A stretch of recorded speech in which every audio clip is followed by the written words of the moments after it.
You're breaking up. Recording is on. Welcome to DXgov governance discussion for Wednesday, December 8th, 2021 at 1600 UTC. Let's start first with the proposal roundup. I will share my screen here.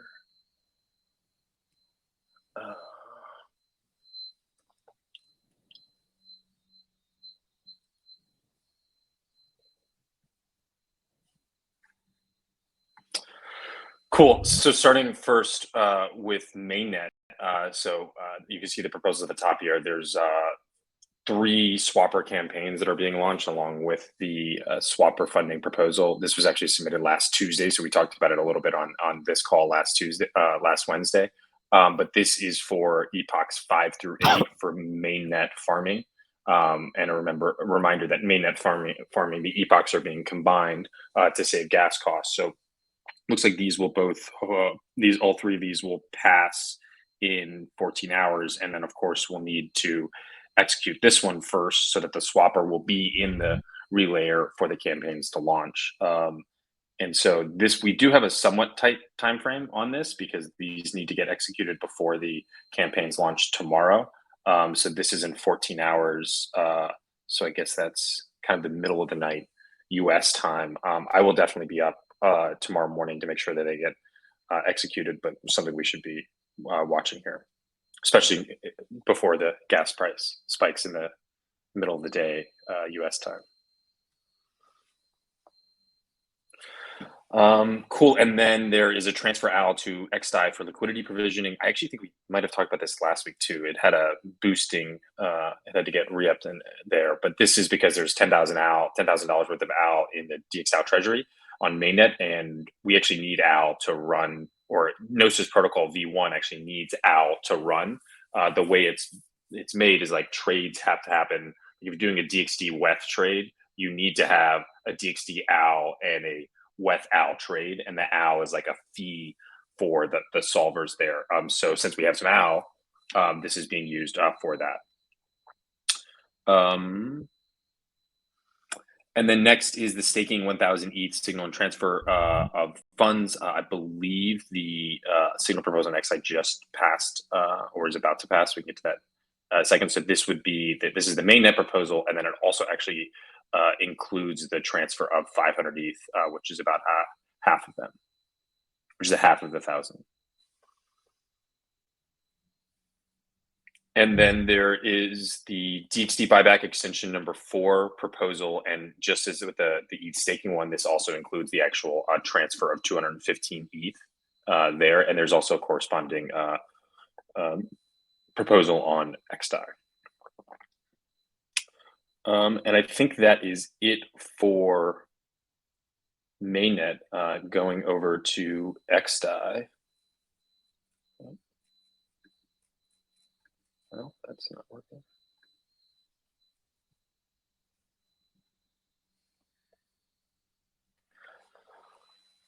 I did.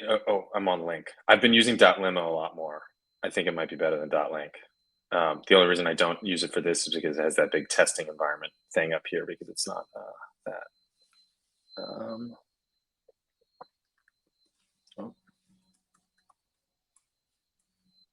Anyway, I can go off of the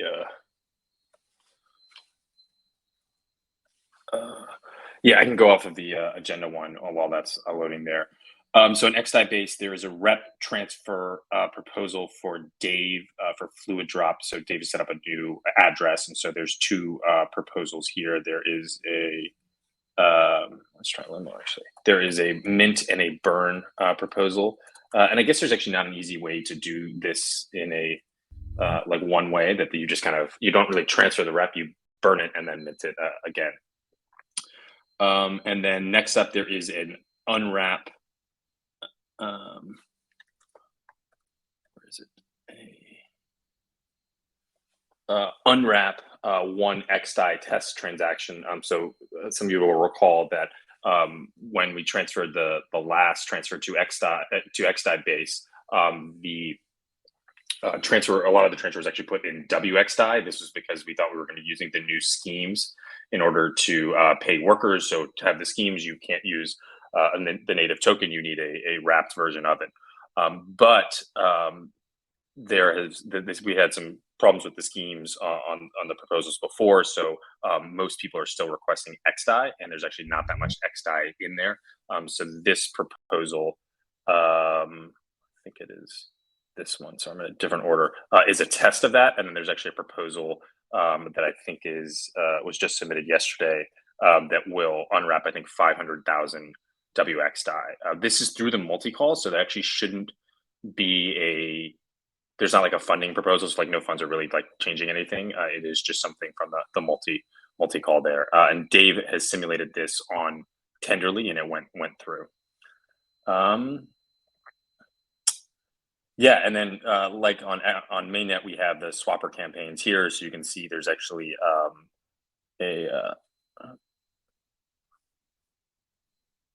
there is I think 7 campaigns that are being launched from XDAI, and then there is some carrot campaigns that are also being launched in conjunction.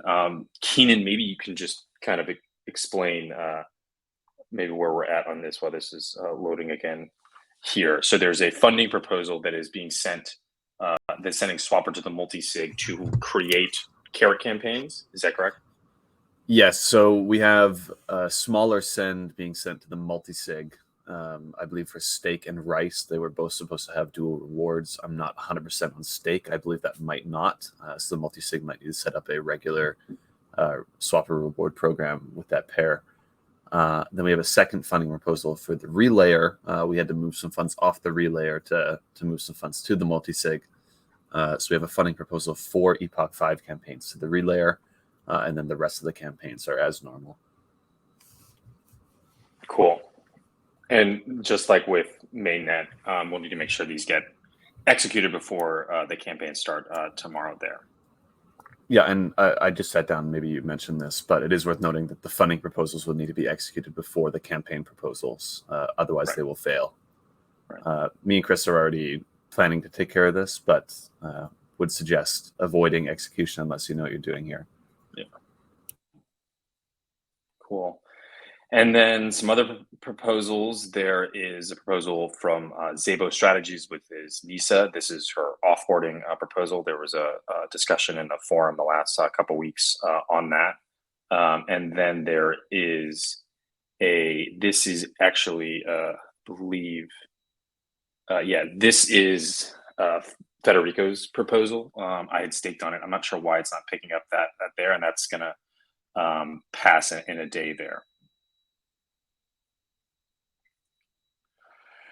And then we have Adam's retroactive contributor proposal. So this is, I think, for the last couple last couple of months here. And then we have the DXD buyback extension number 4 signal proposal.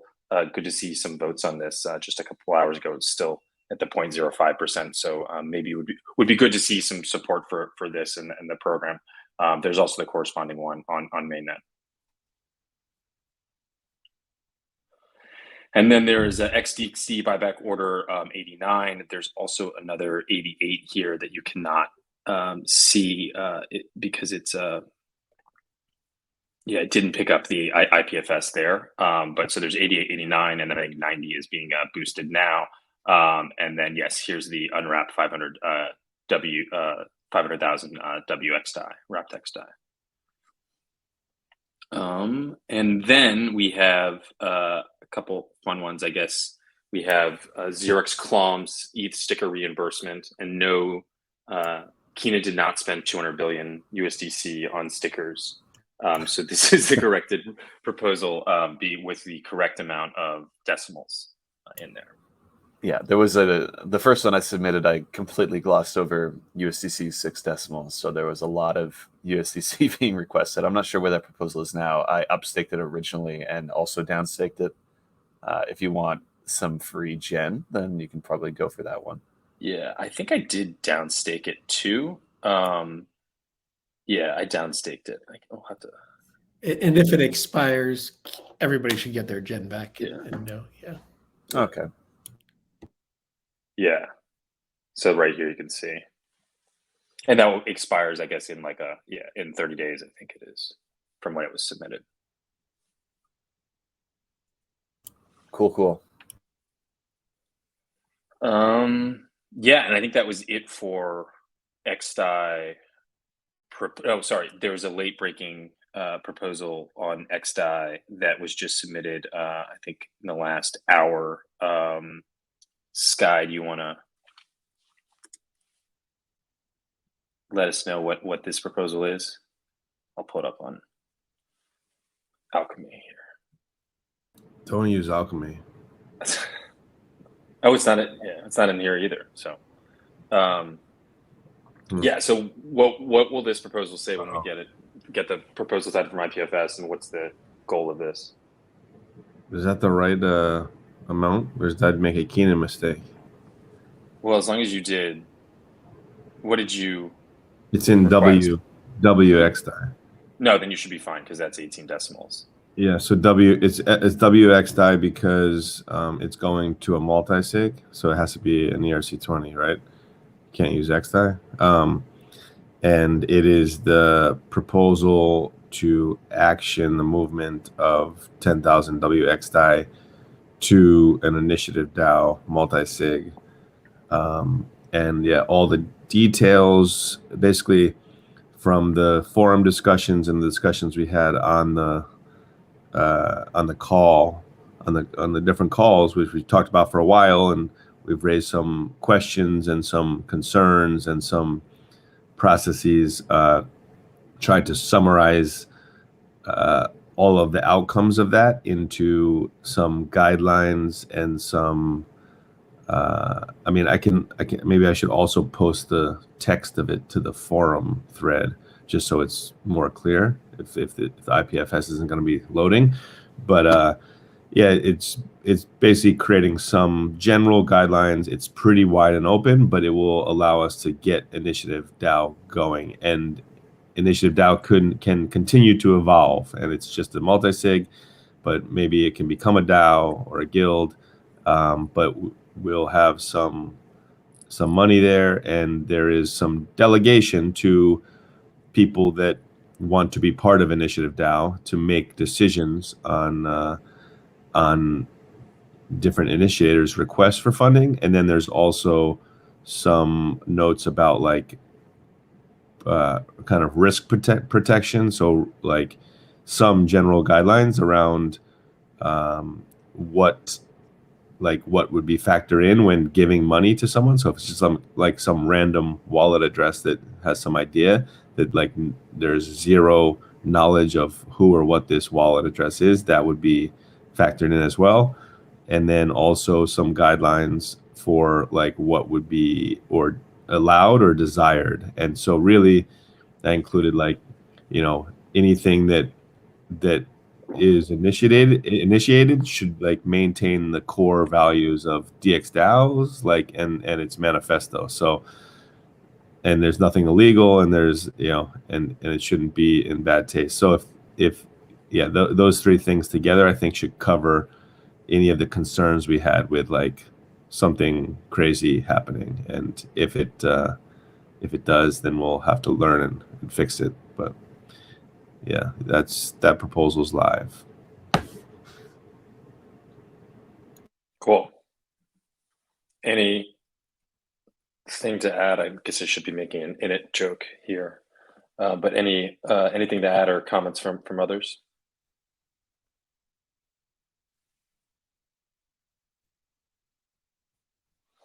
Cool. Let's go in it though. Yeah. Yeah, and I like how it's just like, it's like a power DAO. We can do it. We can just try this and experiment and kind of move forward with it and see what happens. So thanks for pushing this forward.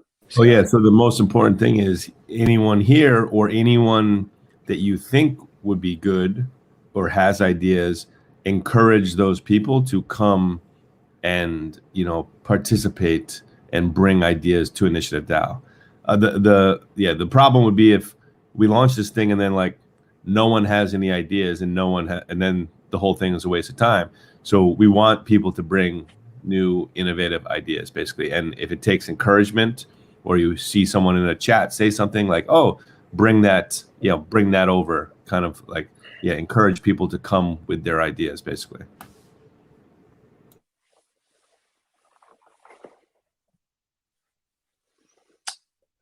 Cool. Anything else on proposal roundup stuff? Init DAO? I guess like something we could be focusing on is ETH Denver and like ETH Denver stuff for like in the context of initiative DAO that might help like frame, not necessary like what we should aim for, but yeah, just kind of like a frame for ideas.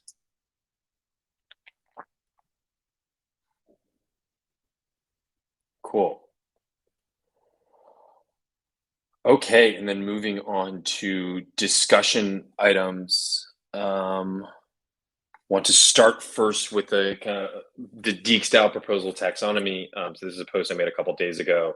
There's a lot in it, so I don't think we'll kind of get over it today, but I just wanted to highlight it. It's just people can kind of be thinking about it and maybe go back and check it and play with some of the data themselves. So I think it's really important that DXgov kind of have a holistic view of what governance is spending its time on.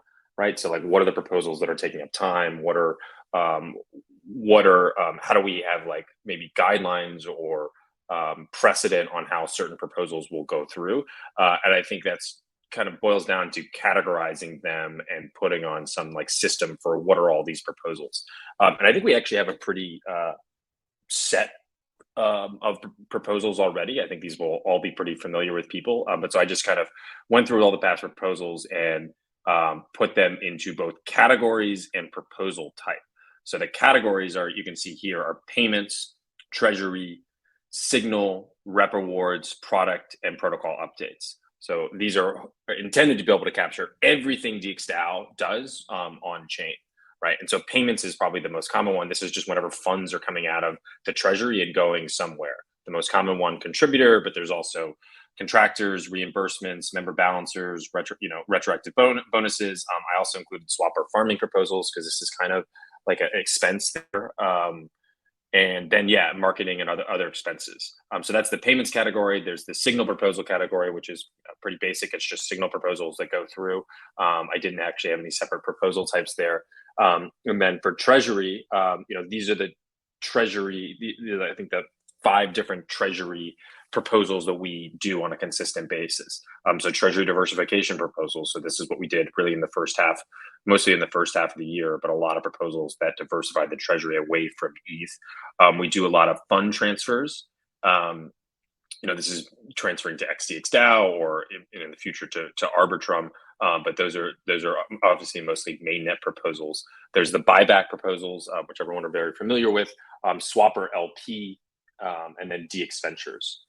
For rep rewards, you can see here rep boost, rep sync, rep slash. And then I think maybe the most interesting one, probably long term, is this category of like product and protocol updates. So this is like, what is DXgov governing that's not just about sending funds around? And so the big one there is ENS. Right, we do a lot of ENS proposals that adjust things. The DXgov token list, which has not been used as much, but was used early on, and then it can also serve as an arbitrator for both Omen and Carrot markets. We also have swapper fee change proposals. This is one we just actually executed last week on the XGen XDAI pool on Swapper. DXgov also controls the bonding curve. This is a smart contract that there's been a couple proposals there. And then also scheme modifications. So this is when we're adjusting, adding new schemes, adjusting parameters in there. So you can kind of see a breakdown of where DXgov spends most of its time. As you can see, payments is by far the most, treasury a quarter, and then product and protocol updates are also pretty significant.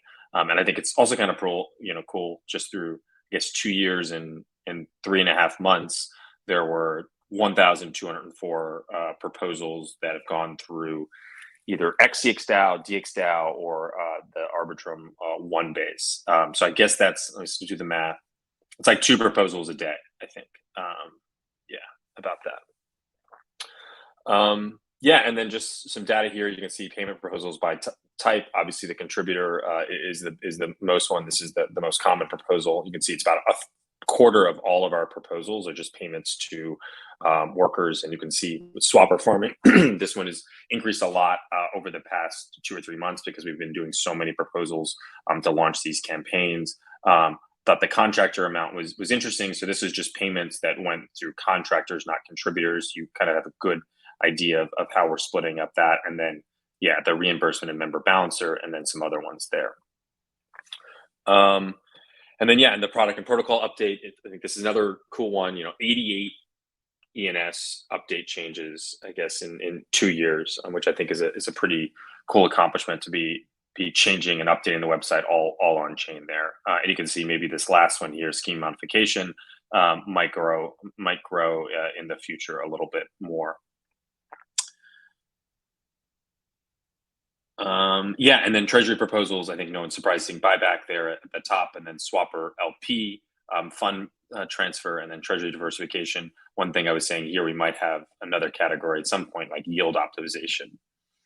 And then, yeah, the rep proposals by type, you can see the number of rep boosts there and rep sync. Hopefully this number of rep sync will go up over the coming months as people resync their rep on mainnet. And then, yeah, just kind of looking at the activity by base, what is XDAI spending its time on? What is mainnet spending its time on? You can see how mainnet, really, I think in the future will be more and more ENS and Treasury Diversification proposals, because that's really what, or Treasury proposals, I guess I should say, because that's like its primary use right now. With XDAI, I think this kind of contributor proposal will go up, will probably continue to go up. But, XDAI is being used pretty effectively for both the contributor payments and buyback. And I think you can kind of see that there. Okay, that's it. I don't know if there were any questions. I don't want to have too long on this because we have some other things, but yeah, this is the proposal taxonomy. I just think it's awesome because I think it's also going to really help our interfaces be better. Because a lot of it is about when you come to the interface, like what is a lot of information, how's it organized, like where do you go, what's the most important for different things. Like, so this is, I think, really important for that.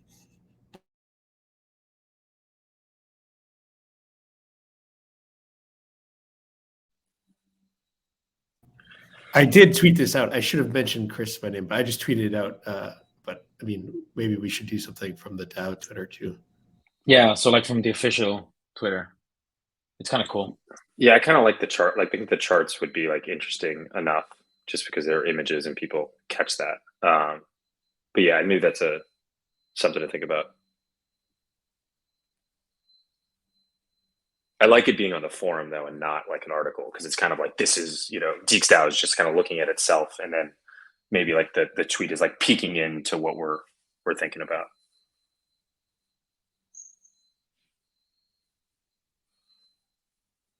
Cool. And yeah, this was super easy because I was able to download all the data from DXgov. That's why you see the export as button there. And yeah, so thanks for Ross for setting that up. Cool. Okay, and then next up on the agenda is just a quick discussion before we get to the compensation update. I did have a signal or a draft for a signal proposal about DXD vesting. So this would be, it's kind of as a spreadsheet that Ali had put together, gone back and looked at all of the contributor proposals that have been passed on chain and what amount of DXD was awarded or should have been issued at that point. And so this is a spreadsheet of all of those different ones. So I'm hoping with this signal proposal, I guess the point of the signal proposal is be able to like, okay, DXDAO is like once again agreeing to these issuances, and it's also enabling like the DXgov team to be able to try to implement these vesting contracts in a mass amount, so that we're not doing all these through like clogging through proposals there. So have a look at the proposal and definitely check out the spreadsheet there. This does not be like the end all be all. If it's like something we can kind of, we'll have to adjust it, but it definitely will be easy if everything is set now. So yeah, make sure and check that out and double check.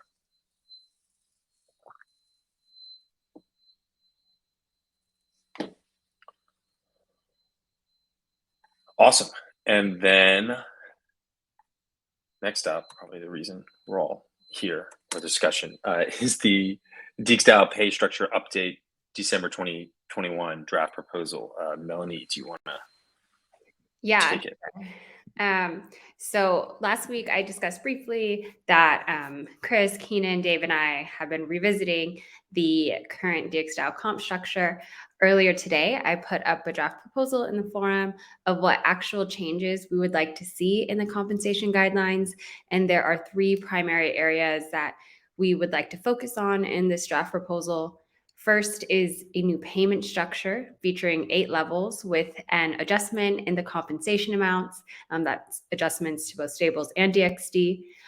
Next is a shift to a 3-year vesting schedule for DXD alongside paying DXD at market rate. And then finally, introduction of a biannual bonus funding allocation. But before I dive into this a little bit more, I just want to say that it is important that we get feedback from the community around this pay structure update, whether it's in this meeting or in the forum. As you know, the last comp update did not pass, and it was because we couldn't come to an agreement as a collective as to what was fair and feasible. So just share your thoughts and any suggestions around this. So I want to first discuss the details of the payment structure update that would consist now of 8 levels, 3 more than the current 5.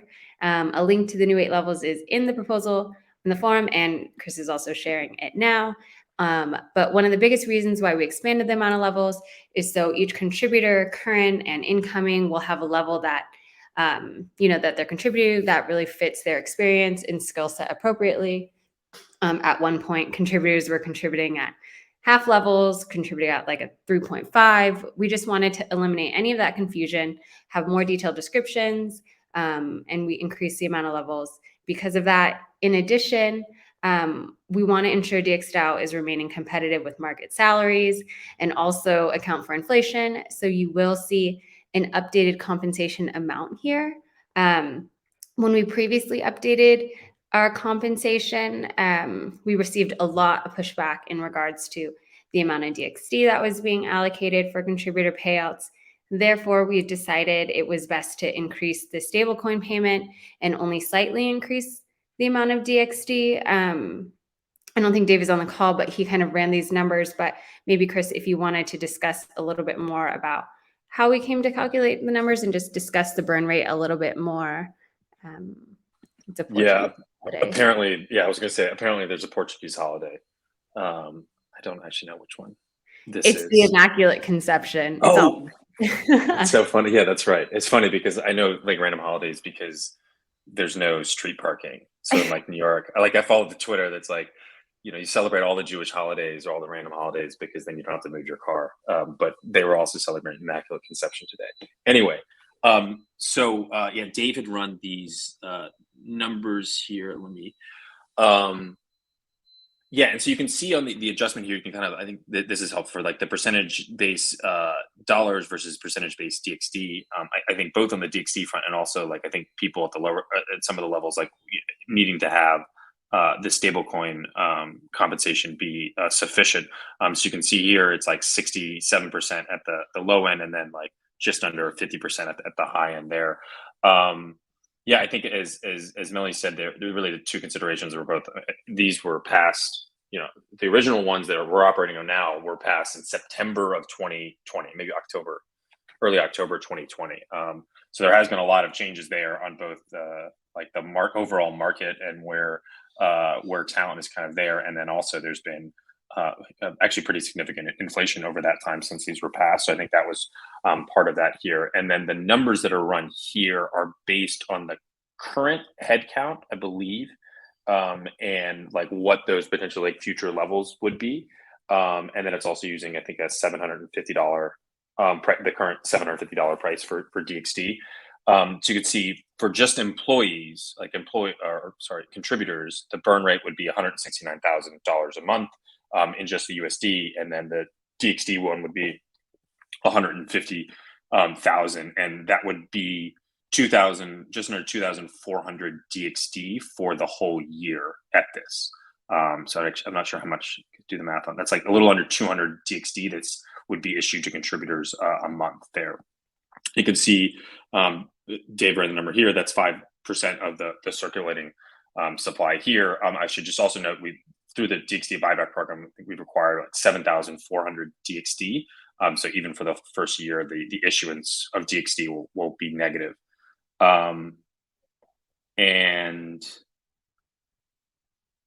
yeah, I think that's it. I mean, I think these are kind of the burn rate on the USD is important, and I think the kind of DXD that could be issued is also important there. Yeah, definitely. And then if you guys did have any like additional questions, you could write them in the forum, and then I know Dave will be happy to explain them a little bit further. But next I wanted to hop into, why we want to shift to a 3-year vesting schedule for DXD and how paying DXD at market rate will be calculated. Just moving to a 3-year vesting schedule overall helps align long-term incentives for DXDAO and our contributors, but the 1-year cliff will still remain as is. And then as for how we plan on calculating DXD at market price, we are shifting a little bit because as you know, DXD is usually calculated at all-time high based off CoinGecko, but we would like to calculate the DXD price by taking the average over the last 1 month in US dollars, and we will be calculating it on Swapper. I think that, Chris, correct me if I'm wrong, CoinGecko had made CoinGecko is a mess. It thinks our all-time high is like 1,000 when it never reached that. It was like on some low volume centralized exchange that they're giving way too much weight to, that probably is lying about their volume numbers on that exchange. So yeah, on-chain is better, more reliable. Yeah. It literally feels like CoinGecko is doing it on purpose, because it's like they just it's surprising because they normally underprice DXD, and then they just had like a day where it went up. But I think it's like 1 or 2 of the exchanges that they are giving weight to in the number that kind of mess it up somehow or are easily manipulated.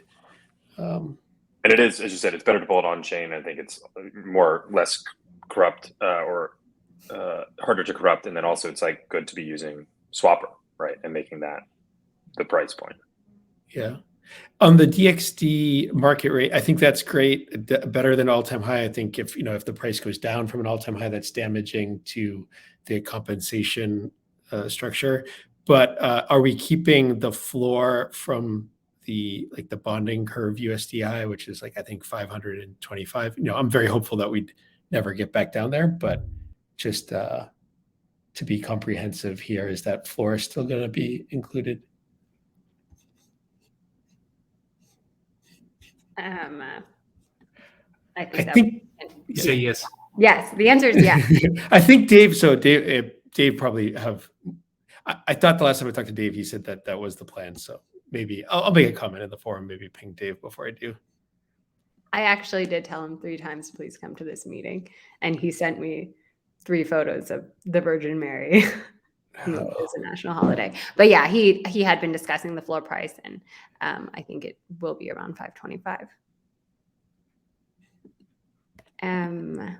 But did anybody have any other, do we like that suggestion going with the previous 1 month average and calculating it on Swapper?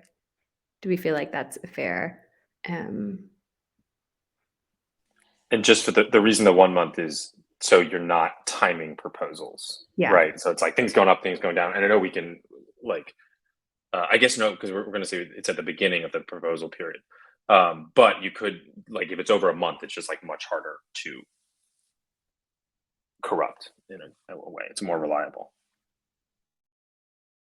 Yeah, and I think some of us had felt that pain when we were taking compensation at ETH, right? It'd be like, oh man, I did my proposal right after the price pumped, and now I'm getting less ETH, So and the problem I like this idea.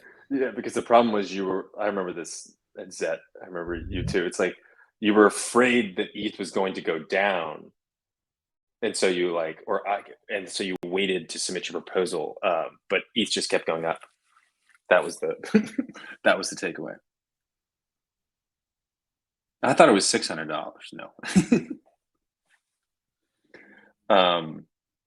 Yes, but that's and I won't speak for Ross here, but I think the goal of this structure is, of course, to be completely automated through DXvote. So like we're talking about the specific parameters here, but the goal is that this isn't work contributors aren't doing this themselves. That this is stuff we can automate very easily. Yeah, I think it's actually easier to automate this than because CoinGecko, if the recent all-time highs changed and it's and we need to go back and find the all-time high for a specific day, it's actually very difficult. So this should be easier with I guess we can just use the swapper subgraph to get that data. Yeah, and the only requirement for doing that, which I think is fine, is that means that that on Swapper we need to have a liquid DXD and I guess we have DXD ETH and ETH DAI pool, so you can get the price there. But that does mean we'll need to have that liquid in both DAI and DXD. What network should we be pulling this from? Yeah, that's kind of I think mainnet is probably the best.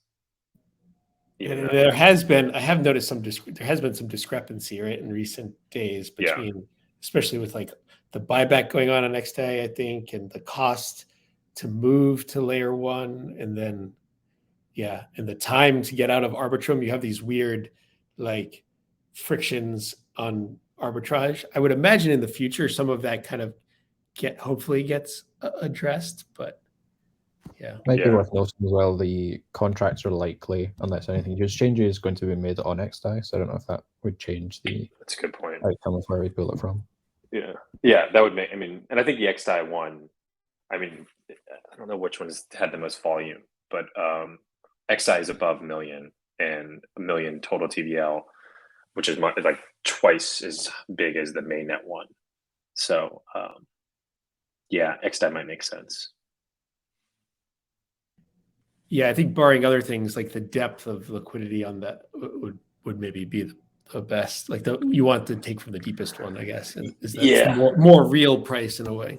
But I agree. But like Arbitrum is definitely like the deepest one because there's a lot of there. But I think that is not always representative of the market price precisely because of those like arbitrage opportunities you said, where like people are not.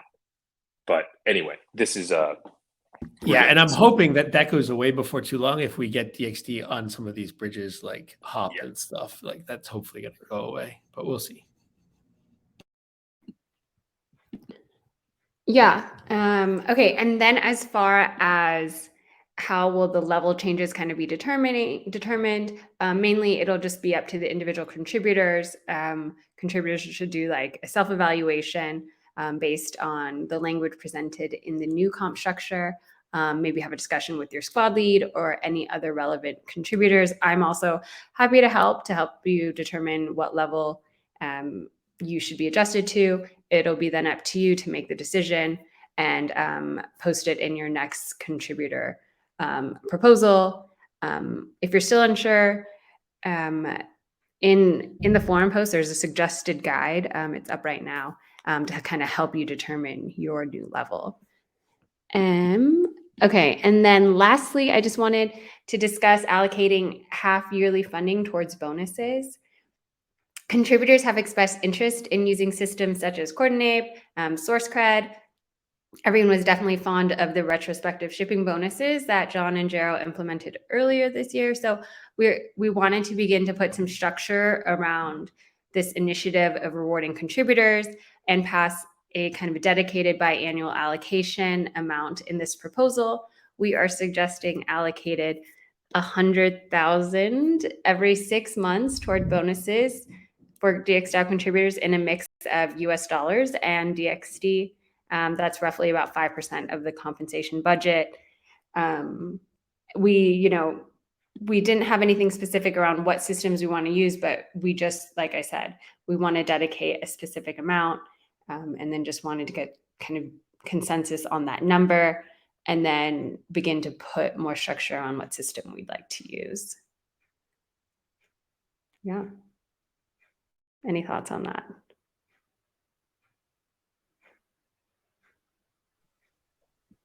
Right. I do think we should. I always like. I think it's important to, like, when you look at the text, to like signal certain things, even if people read into it so much. So like, I think we should add something about carrot in there too, just because that's like kind of signals this, and that's the kind of point of this last one, is more of like, this is signaling intent so that in the future we can come up with like a system that kind of system, but we already have like some suggestions already that governance has kind of agreed to. And I think that's like helpful for getting things done, is to kind of do things now, which will be helpful for getting consensus in the future. Yeah, I see carrot as like a tool to look into the future and like try to pinpoint like bonus packages, right? Retroactive is also very important because we can't predict everything, and we should like set aside money for like, okay, we didn't expect this, but someone made something, and those people should be rewarded retroactively. So I think there should be a mix of carrot style future looking rewards, and then retroactive shipping bonuses. Yeah, that's a good point there. Right, future versus the past. And also, like, I think. Oh, sorry. Oh, sorry, Ross. Just like one last thing. For carrots, like, we can define something, and then it's quite like everything is clear about the reward, right? Do A, if A happens, get reward at a specific date. That's very clear for everyone. Retroactive is not clear, and there was some critique about like it's actually like centralized because someone like a leadership role went to DAO and like proposed something. So one thing we could do is that we similar to like social rep boosts, we said like every 6 months there needs to be this rewards event happen, so everyone can already think about who should get those rewards, and then it's like every 6 months the DXgov is rewarding the contributors.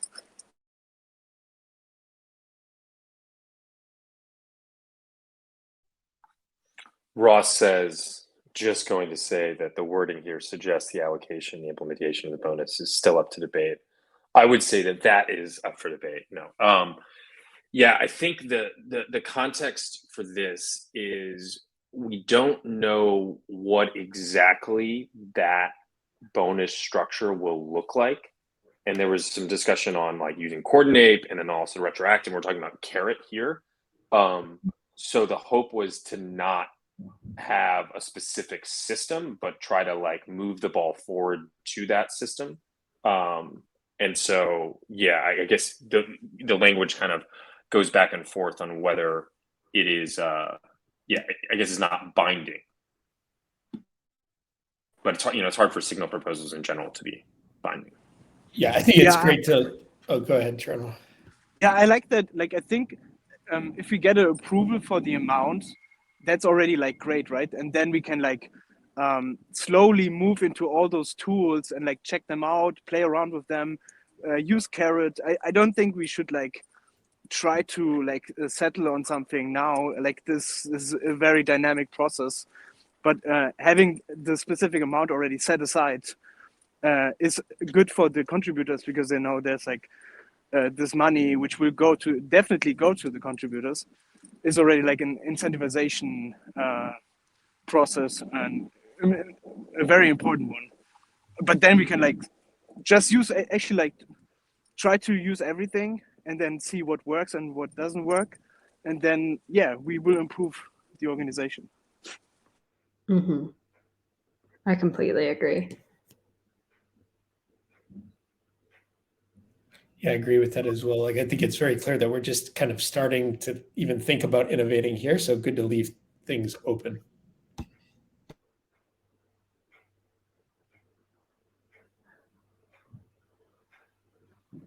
All right. Well, I mean, I guess those were like the main things that, we wanted to kind of gain consensus around for this draft proposal. We didn't really want to put too many things. And I know we discussed shifting to like a 3-month cadence, and we wanted to include a lot of things in like a compensation overhaul, but we kind of kept it a little bit more simple, wanted to get this kind of pay structure figured out and then push forward. So please leave any comments in the forum. If you had any questions about DXD and burn rate and floor numbers, please leave a message for Dave, and I'm sure he'll get back to you. But next, I wanted to just spend the next few minutes letting Ali kind of discuss the contributor review system, the feedback review system.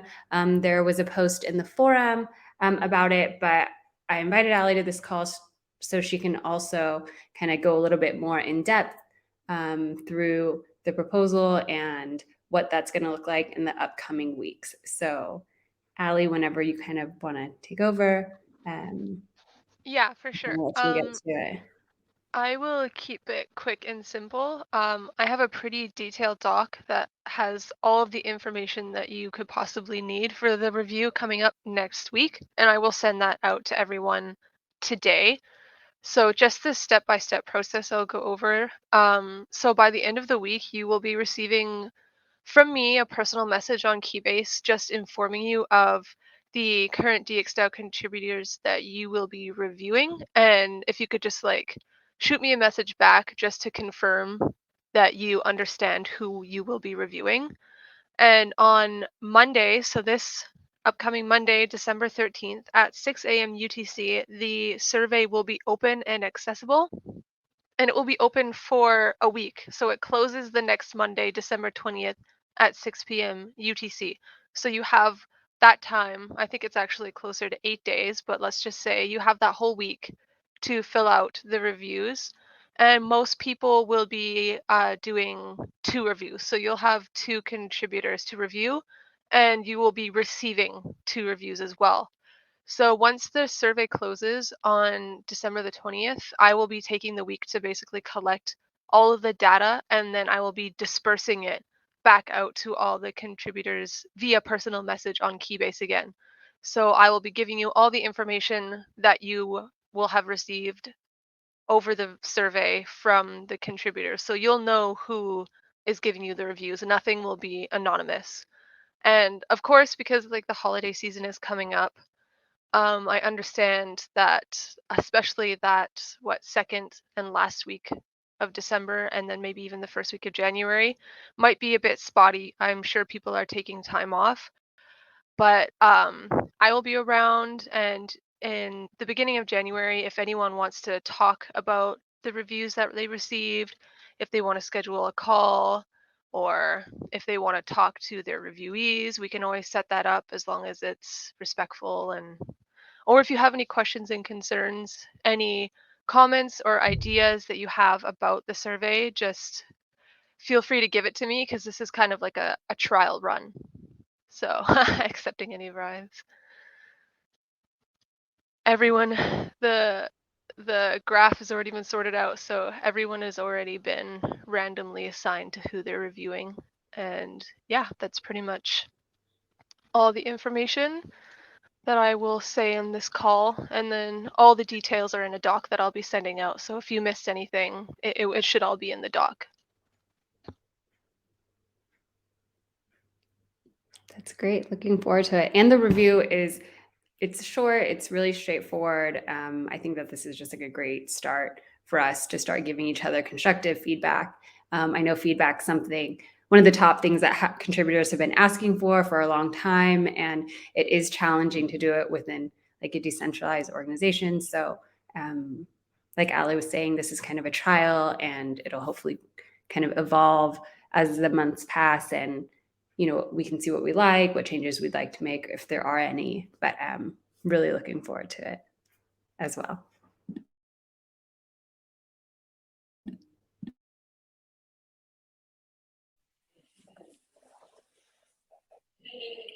Awesome. A lot of exciting things. I don't know. I'm just thinking about this. We're doing a new comp update review system in a DAO, even like the init DAO. There's like kind of a lot of things that are just like happening. We're kind of pushing forward. So I think it's exciting time as we head into 2022.